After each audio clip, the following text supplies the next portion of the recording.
परहित सरिस धरम नहीं भाई, पर पीड़ा सम नहीं अगमाई। आओ आओ, ये क्या डेयरी ले आई हो, ये क्या डायरी ले आई हो, किताब बड़ी मोटी लेकर आई हो। बैठो बैठो साधक बाबूजी, मैंने बर्फी बनाई थी, वो है डिब्बे में। आप बर्फी हैं? आप बर्फी है? हमने सोचा डायरी है। लाहौल बिला कुबर। बैठो बैठो बैठो। अरे रख दो, तुम यहीं रख दो। हंसते हुए आपने कहा कि ये रूम स्टोर रूम की तरह है, कहीं भी रख दो, बैठ जाओ, यहाँ आ जाओ ना। इनको तो पहचानते होंगे? साधक जी पहचानता हूँ। आप और उनको भी पहचानते हो? साधक कि ये गुड़गांव में हैं और ये HBTI में डॉक्टर हैं और ये इंजीनियर हैं, ये जहाज के हैं और वो दुनिया चला रहा है कंप्यूटर पर। कुर्सी यहाँ रखी तो है, ले लो और बैठ जाओ। और पापा मम्मी ठीक ठाक हैं? साधक जी मेरा अभी तक टिकट आया नहीं, शायद कल या परसों की फ्लाइट होगी। चाइना से ज्वाइन करना है। किस पोर्ट में? पोर्ट से। साधक शायद हांगकांग से होगी। आप जो भी चीज़ आसानी से पकड़ सकते हो वो पकड़ लो तुम लोग, क्योंकि हर एक को फुर्सत नहीं है कामों से, नौकरी से। तो अब जैसे तुम काम में लगे हो तो इसको फुर्सत है, और ये तुम्हारी जगह पे मेहनत कर सकती हैं, क्यों? जी बाबूजी। साधक आप और मेहनत करने में भी कुछ नहीं चाहिए, बस ऐसा अभ्यास चूज करो जो कि चलते फिरते कर सको। ऐसी चीज़ को पकड़ो जिसमें कोई ज़्यादा सोचने की ज़रूरत न पड़े। और ऐसा अभ्यास सिर्फ एक ही है, परहित सरिस धर्म नहीं भाई, पर पीड़ा सम नहीं अधमाई। धर्म की परिभाषा की गई है कि परहित सरिस धर्म नहीं भाई, पर पीड़ा सम नहीं अधमाई।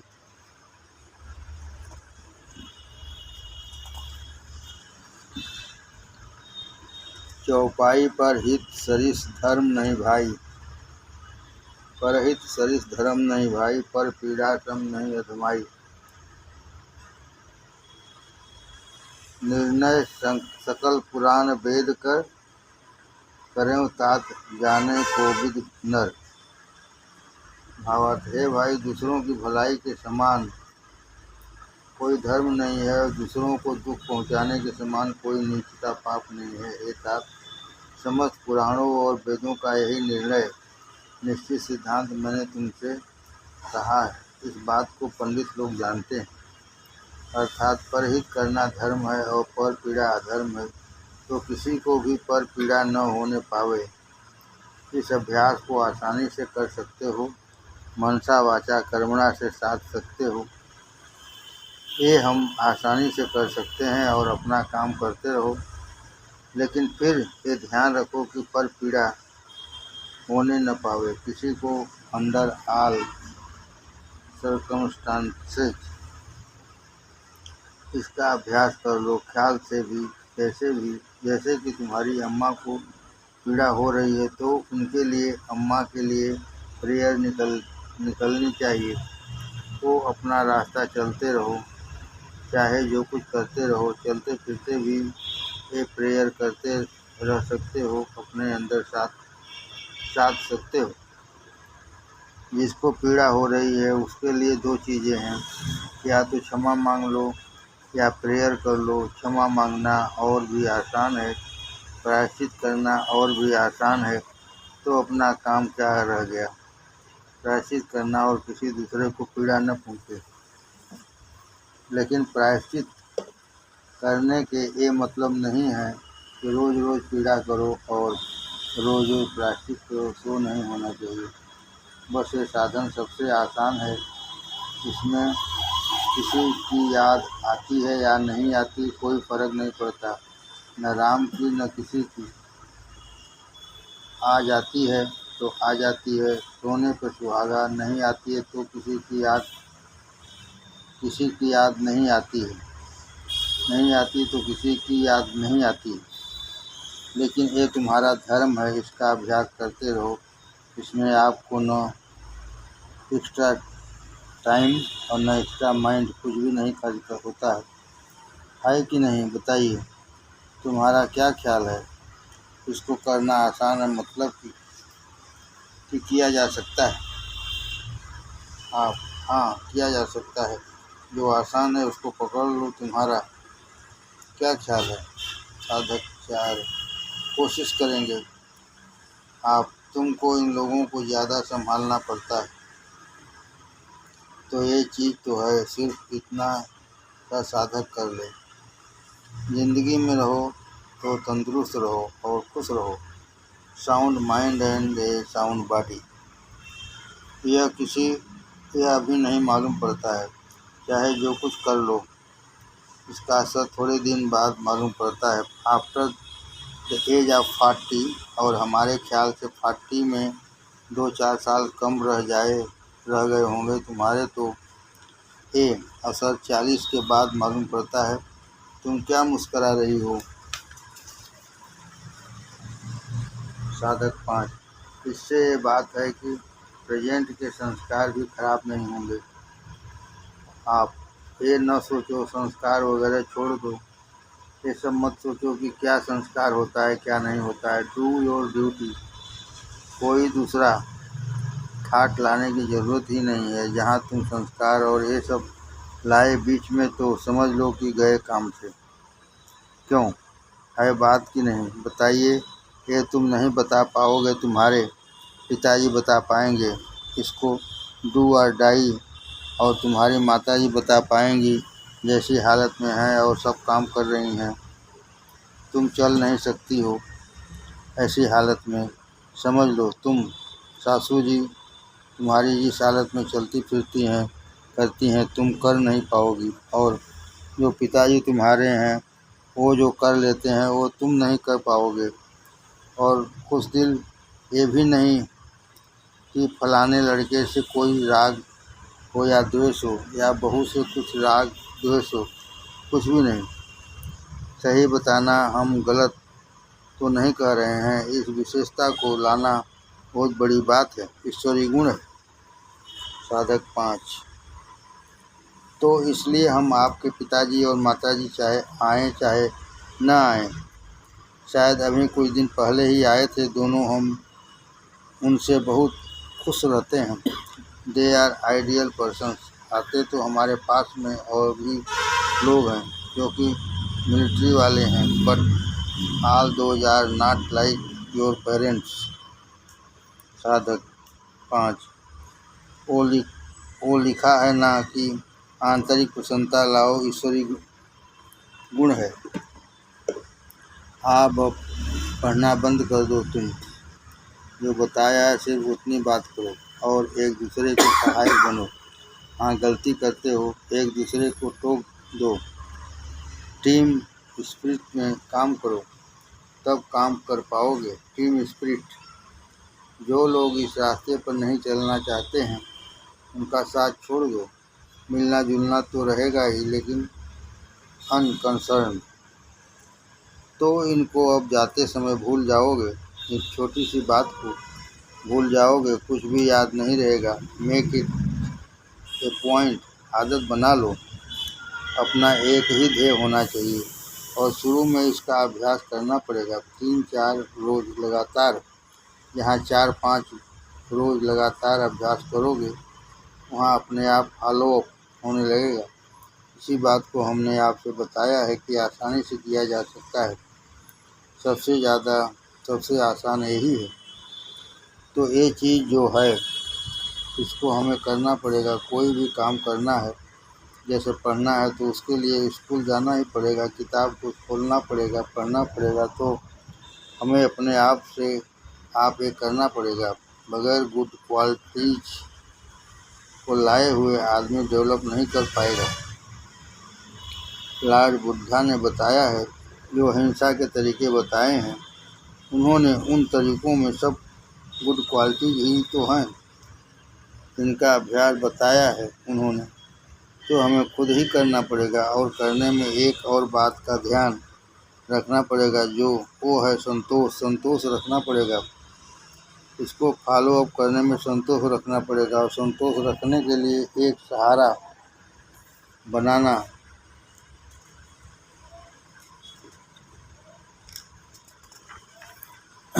पड़ता है कि ईश्वर एक है और वो जो कुछ भी करता है वो ठीक करता है। संतोष के माने क्या है? या तो राइट होगा या रॉन्ग होगा। अगर राइट हो गया तो ईश्वर का शुक्रिया, और रॉन्ग हो गया तो ईश्वर को ये ही मंजूर है। मतलब कि हमें हर हालत में संतोष रखना पड़ेगा। समझ में आई कि नहीं? तो परहित सरिस धर्म नहीं भाई, पर पीड़ा सम नहीं अधमाई। पर पीड़ा के बारे में जब सोचोगे तब आपको साथ में संतोष को फॉलो करना पड़ेगा। संतोष आ जाए और पर पीड़ा परहित सरिस धर्म नहीं भाई, बस कुछ नहीं। उसके बाद हंसते हुए निकलेगा दम। फिर हंसते हुए निकलेगा दम एक भजन है, ऐसे हो हमारे कर्म, ताकि हंसते हुए निकले दम। बस समझ लो, ऑलमाइटी मिल गया, फिर और क्या चाहिए? तो परहित शरीर धर्म नहीं भाई, पर पीड़ा सम नहीं अधमाई। इसका अभ्यास और उसको फॉलो करने के लिए हमको चाहिए संतोष। और संतोष का आधार बनाने के लिए जो भी वो करता है, अच्छा करता है, उसने अच्छा किया है, वो अच्छा कर रहा है और अच्छा करेगा। इसी को जाकर के हम लोग अंग्रेजी में कहते हैं plane living and high thinking. अब हाई थिंकिंग का माने समझ गए कि क्या है? हाई थिंकिंग का मतलब है ईश्वर है और वो सब कुछ अच्छा करता है। फिर चाहे हमारे लिए अच्छा करे तो और बुरा करे तो हमें उसकी रज़ा में राज़ी रहना चाहिए। किसी को राज़ी और रज़ा कहते हैं। ये हमारी हाई थिंकिंग हो गई। इसी के आधार पर प्लेन लिविंग है। जब हमें किसी से कुछ लेना देना नहीं है, हमें किसी को पीड़ा पहुंचानी ही नहीं है, तो फिर क्या है? निर्द्वंद बने रहो, फिर आप प्रसन्न रहेंगे। जब हमें किसी को भी तकलीफ़ देनी ही नहीं है, तो फिर अगर अपने आप को तकलीफ़ हो जाए तो बर्दाश्त कर लेंगे, संतोष कर लेंगे। इसी को हिंसा और अहिंसा का पाठ कहते हैं। वर्ड्स बदलते गए लेकिन उनकी मीनिंग सेम है।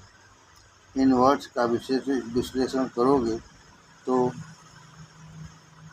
कोरोलरीज निकलती चली जाएगी। तो जब ये आ जाएगा तब जाकर के निर्द्वंद अवस्था आएगी। और इसी को लॉर्ड बुद्धा ने, जो हमारे यहाँ समाधि और ध्यान करते हैं, इसको 4-5 कैटेगरीज में बांटा है। ध्यान को इस तरह से ध्यान करो, फिर उस तरह से ध्यान करो, ऐसा बांटा है कैटेगरीज में।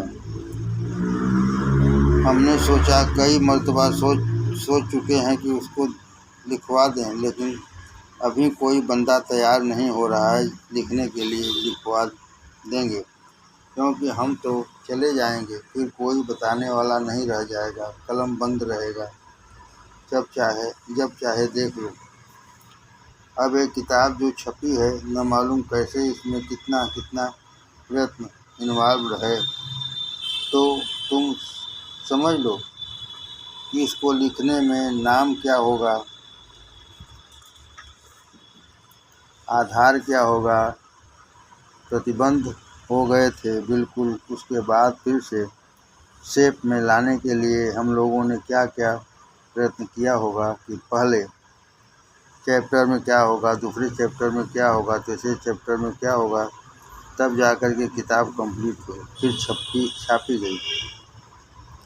आपने किसी के लिए कहा है, हम चाहते थे कि इसको हम ट्रेंड कर देंगे और फिर काबिल कर देंगे, फिर इसको भेज देंगे वहाँ।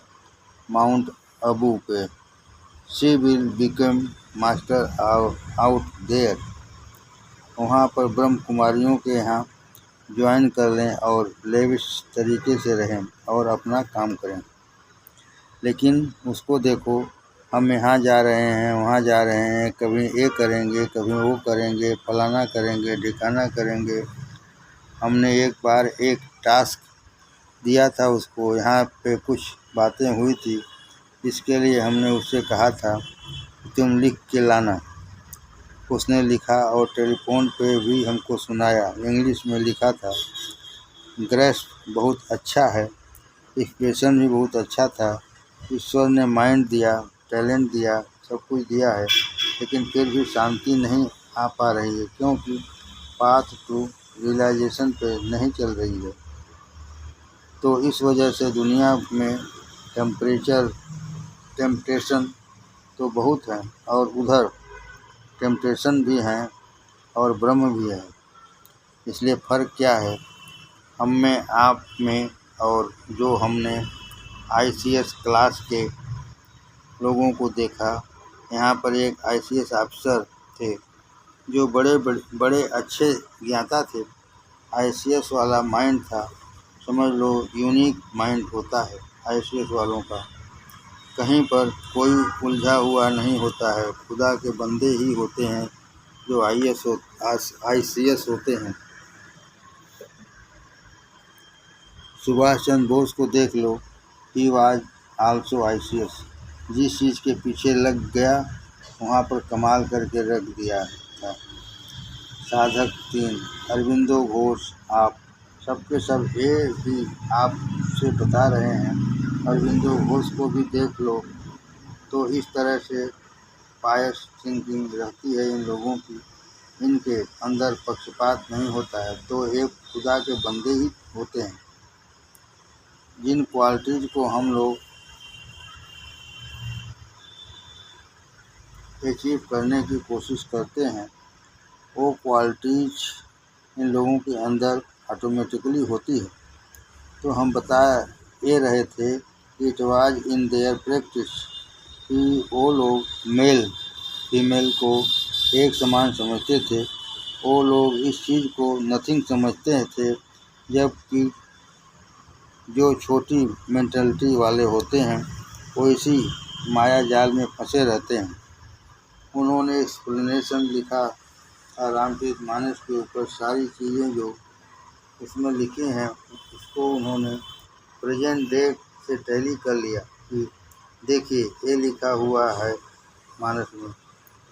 हमारे साथ एक IAS थे, उन्होंने मानस को स्टडी किया, जो भी बात होती थी दिखा देते थे कि ये देखो ये मानस में लिखा हुआ है। दुनिया की बात को कि देखिए ये है, उसको रोज़मर्रा की बातों से मिलाते थे। जो अध्यात्म वाले हैं वो उन बातों को अध्यात्म से मिलाते हैं। तो कैसे? क्योंकि उन लोगों का जीवन सरलता का था। परहित में जब पर पीड़ा के बारे में सोचते हैं तो सरलता आ जाती है। जिसकी जैसी बुद्धि है वो वैसे ही पर पीड़ा को समझेगा। आप पर पीड़ा अपने हिसाब से समझें, आप पर पीड़ा अपने हिसाब से समझेंगे। इनकी जैसी सोच है ये पर पीड़ा उस हिसाब से समझेंगे। तो जिसकी जैसी बुद्धि है उसी हिसाब से पर पीड़ा को समझ लो, और एक दूसरे से कंपेयर न करो। अगर कंपेयर करते हो तो ये समझ लो कि वो भी पर पीड़ा है और ये भी पर पीड़ा है। ऐसी सोच के साथ दूसरे से कंपेयर करके भी इसको फॉलो अप कर सकते हो। इसी पर पीड़ा को जब हम किसी को देख के करते हैं तो वो ही है सत्संग की टीम स्पिरिट। बस यही सत्संग हो गया। फिर रोना काहे का? जब आखिरी वक्त आता है, हमको ये नहीं हुआ, हमको वो नहीं हुआ, हमको ये नहीं मिला, हमको वो नहीं मिला, फिर रोना क्यों? तो हम इसलिए कह रहे हैं कि बाद में रोना और पछतावा न आए। हमको वो करना चाहिए ताकि हमको पछताना न पड़े। तो हम इस बात का अभ्यास करना पड़ेगा। जब याद करोगे, अभ्यास करोगे तो पता ही नहीं चलेगा आपको, और टाइम भी पास हो जाएगा बड़ी आसानी से, और गुड क्वालिटीज़ अपने आप डेवलप हो जाएंगी। लेकिन इनके लिए हमको ये फॉलो अप करना पड़ेगा। तो आसान चीज़ सिर्फ यही है, plane living and high thinking. बगैर हाई थिंकिंग के इसको हम कैरी ऑन कर ही नहीं सकते हैं। अगर कोई काम हमारे फेवर का हो गया तो भी ठीक है, और अगर नहीं हुआ तो भी ठीक है। पछताने की ज़रूरत नहीं। क्यों वही सब कुछ करने वाला है। जब वही सब कुछ करने वाला है, फिर आप तमाशा देखते रहेंगे बैठे बैठे, ये अच्छा हो रहा है और ये बुरा हो रहा है, और जो होना है वो तो होएगा ही, क्योंकि उसकी मर्ज़ी है। इसमें हम और आप क्या करेंगे, है कि नहीं। फिर हमको एक ही हाय हाय कर उसने ये कर लिया, हाय हाय उसने तो कर लिया, ये हमारी हाय हाय चली जाएगी कि नहीं चली जाएगी।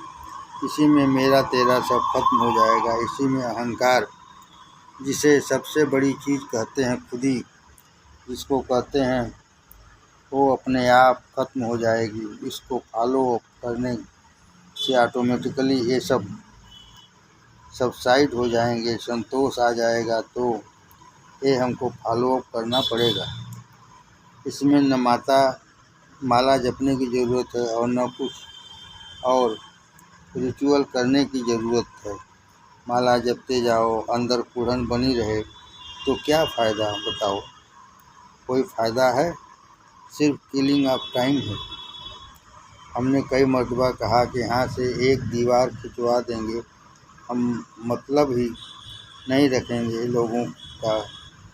लोगों का क्या है। आओ बैठो चले जाओ। जब कुछ करना नहीं है, धरना नहीं, तो काहे को अपना टाइम वेस्ट कर रहे हो। हंसते हुए आपने कहा कि उसके बाद जिम्मेदारी है कि भाई साहब के यहाँ गए थे, लड़का मेहरुआ, लड़कियाँ कुछ भी करें, हम तो भाई साहब के यहाँ गए थे। अपने आप संभल जाए तो भी ठीक है, लेकिन न अपने आप संभलेंगे और न घर में संभलने देंगे। लेकिन हम भाई साहब के यहाँ गए थे तो काहे का सत्संग। सिर्फ ऐसी बात सुनने के लिए कि तुम्हारे यहाँ ऐसा सत्संग होता है। मेहरियाँ कहती हैं आदमी से कि तुम्हारे यहाँ ऐसा सत्संग होता है, क्यों लक्षण सत्संग के विपरीत होते हैं, तो इसलिए ये बातें सुननी पड़ेंगी।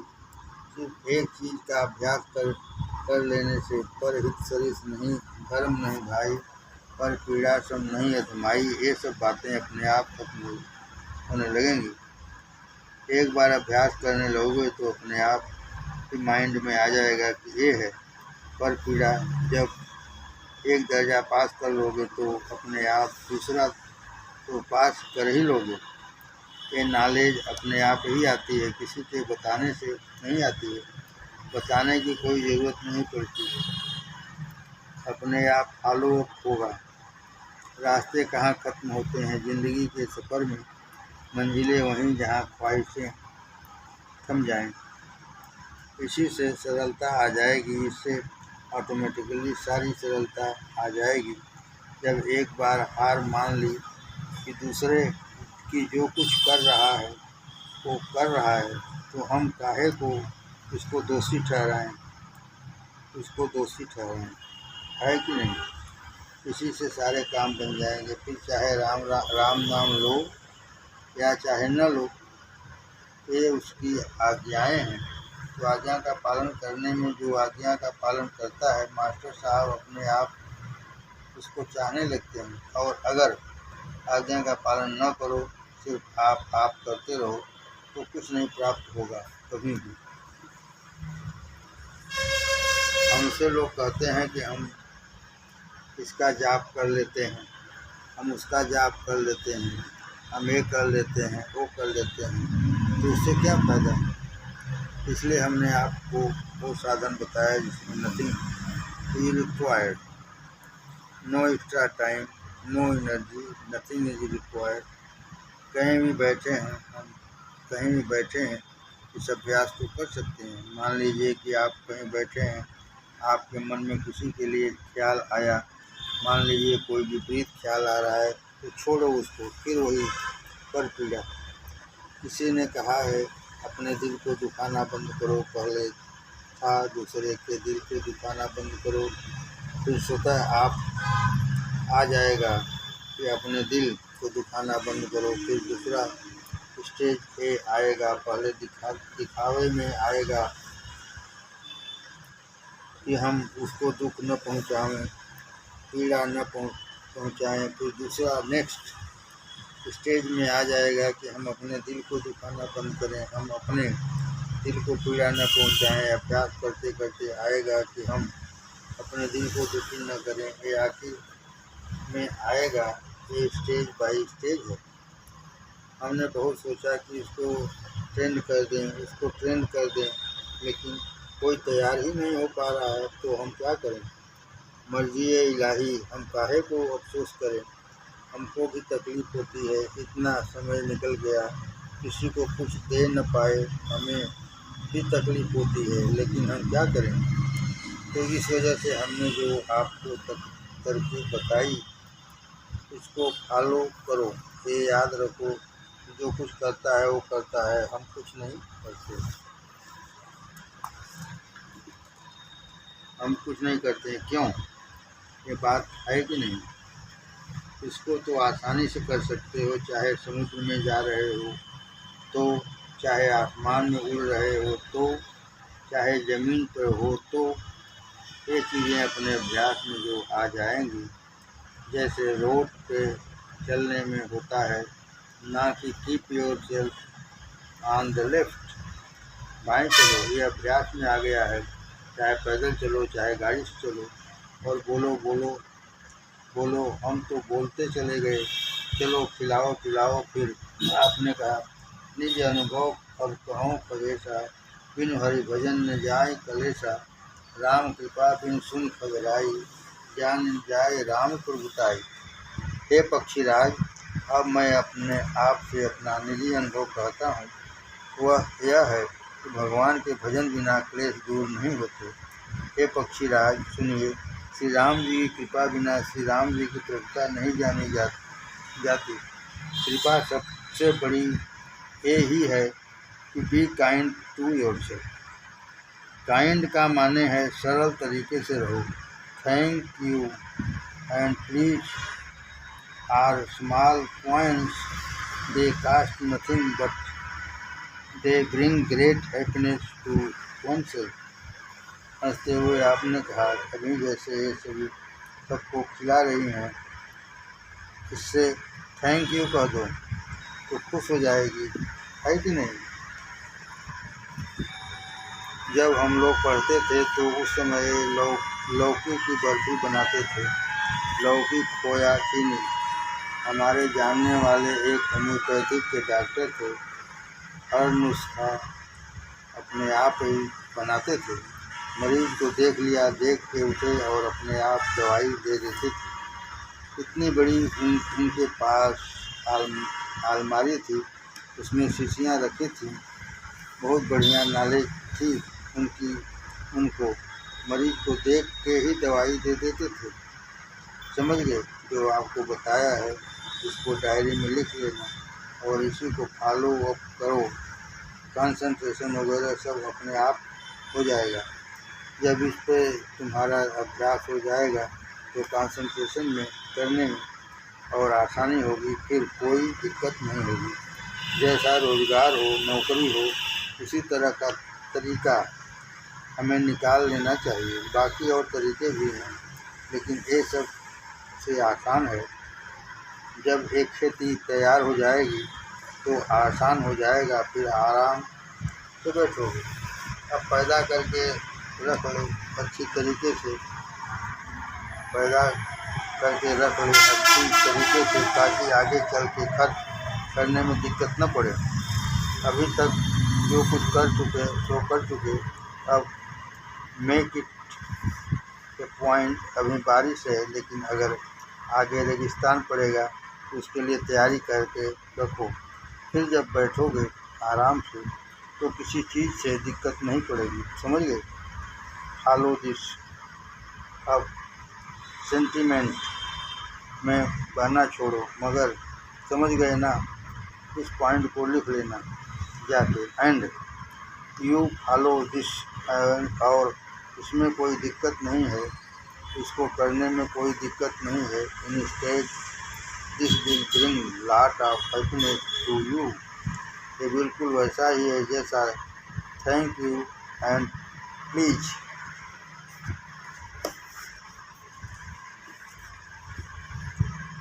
इसको याद रखोगे तो हमेशा परदेश में भी सुखी रहोगे। आपको माइंड में ज़्यादा तकलीफ हो तो वो नहीं होगी। चाइना से ले आना बीपी और गुस्से को कंट्रोल करने वाला, चाइना में मिलेगा गुस्सा कंट्रोल करने वाला। हमारे लिए भी लेते आना एक।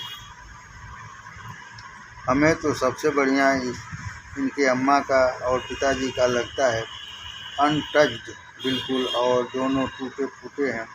हम लोग की अगर ऐसी हालत हो तो न उठ पाएंगे न बैठ पाएंगे। क्यों बताओ, हम ठीक कह रहे हैं कि नहीं? साधक जी बाबूजी, आप इस हालत में भी वो दोनों एवर रेडी। और हमारा ख्याल है कि दोनों ने शायद ही किसी का बुरा किया होगा। हमारा ख्याल ऐसा है। और जब कुछ भी बना के भेजा होगा तो बिल्कुल हमारे टेस्ट का बना के भेजा है। हमने बताया कि आपको पहले भी कि बिल्कुल हमारे टेस्ट की बनाकर भेजी है, चाहे नमकीन हो, चाहे अचार हो, या और कुछ हो। बताओ कैसे? तुम भी नहीं कर सकती हो तो तुम बताओ कि कैसे? पर परहित सरिस धर्म नहीं भाई, पर पीड़ा सम नहीं अजमाई। उसी का रिजल्ट है। गीता क्या है? जो प्रैक्टिकल लाइफ है उसी को जीने का डिस्क्रिप्शन है। आर्ट ऑफ लिविंग है गीता में, और how to live art of living लिखा हुआ है गीता में। और जो वो भी हम आपको बता रहे हैं। ये चीज़ का अभ्यास कर लोगे तो अपने आप चैन से रहोगे और देखोगे कि क्या चेंज हो गया अपने अंदर। ऑटोमेटिकली क्या चेंज पैदा हो गया। राम राम करो, हम नहीं कहते हैं कि न करो, लेकिन फॉलो इट फर्स्ट ये है। सेकंड राम नाम रखना है, क्योंकि हम जिसको फॉलो करने के लिए कह रहे हैं वो तो उसका हुक्म है। नानक देव ने लिखा है, हुक्म की रजा चली है, उनका सिर्फ इतना सा ही फार्मूला है। नानक देव ने लिखा है, 14 हुक्म करते हैं प्रभु तेरा, 14 नाम पतालम, सब मई शबद बरते प्रभु साचा, करम मिले भय आलम। जामर मरना दीसे सिर उभो, सुधिया निद्रा कालम। नानक नाम मिलेन मणि भावे, सांच नदरी रसालम। अर्थात वह परमात्मा हुक्म नाम शब्द का रूप है, और उसका हुक्म शब्द या नाम सर्वव्यापक है। उसकी दया से वह हमें अपने से मिला लेता है, अन्यथा जीव जन्म मरण भूख प्यास नींद आदि में ही घूमता रहता है। बोलो बोलो ठीक है, तुम लोग निकल आओ। जय श्री राम जी। भजन। सीताराम सीताराम सीताराम कहिए, जाहे विधि राखे राम ताहि विधि रहिए। मुख में हो राम नाम, राम सेवा हाथ में, तू अकेला नहीं प्यारे राम तेरे साथ। विधि का विधान जान, हानि लाभ सहिए, जाहे विधि राखे राम ताहि विधि रहिए। किया अभिमान तो फिर मान नहीं पाएगा, होगा प्यारे वही जो श्री राम जी को भाएगा। फल आशा त्याग शुभ कर्म करते रहिए, जाए विधि राखे राम ताहि विधि रहिए। जिंदगी की डोर सौंप हाथ दीनानाथ के, महलों में राखे चाहे झोपड़ी में वास दे। धन्यवाद निर्विवाद राम राम कहिए, जाहि विधि राखे राम ताहि विधि रहिए। आशा एक राम जी से दूरी आशा छोड़ दे, नाता एक राम जी से दूजे नाता तोड़ दे। साधु संग राम रंग अंग अंग रंगिए, काम रस त्याग प्यारे राम रस पगिए। यकीनी जरिया जिक्र खफी का जाप दिल का जाप किया करें। नाजिन्स गैर आदमी और गैर सोबत के नक्शों से दिल को साफ रखें। परमात्मा के सिवा किसी तरफ तवज्जो न करें। एक सुई और एकाग्रता के साथ दिल हाजिर रखने का पक्का इरादा करें।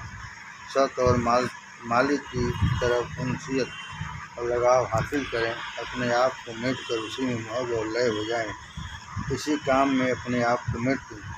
सबसे ज़्यादा नज़दीक रास्ता और असल पर पहुँचने का यकीनी जरिया परम संत समर्थ सद्गुरु महात्मा रामचंद्र जी लाला जी महाराज फतेहगढ़। समाप्त।